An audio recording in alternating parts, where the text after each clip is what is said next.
Hi guys, and welcome to the tutorial where we will explain how you can connect PayPal with WooCommerce.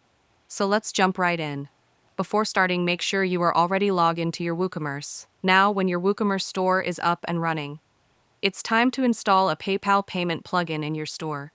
Go to your WordPress dashboard and click Plugins in the left sidebar. Click Add New and type WooCommerce PayPal Payments in the search box. Find the plugin and click Install Now. Once installed, click Activate to activate the plugin. Navigate to WooCommerce Settings Payments. Click on the toggle button to enable PayPal. Configure PayPal settings.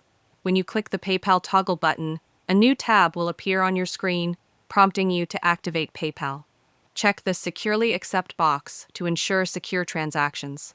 Select the options you want for your PayPal integration. Scroll down and click on Test Payment with PayPal Sandbox to test your setup. You will need a PayPal Sandbox email account and password to connect your PayPal. Note: if you don't have a Sandbox account, move to this part to create one. If you already have one, then go to PayPal Sandbox Accounts and click Sandbox Test Accounts. Click View Edit Account to check your email and password. Copy your Sandbox email ID and system-generated password. Go back to the WooCommerce PayPal payment settings and paste your details. Click Agree and Connect to connect your PayPal account. Once the setup process is complete, you will see a message that you have successfully configured PayPal for your WooCommerce store. Go back to your WooCommerce store and check the payment section to see if your store is connected with the PayPal Sandbox account.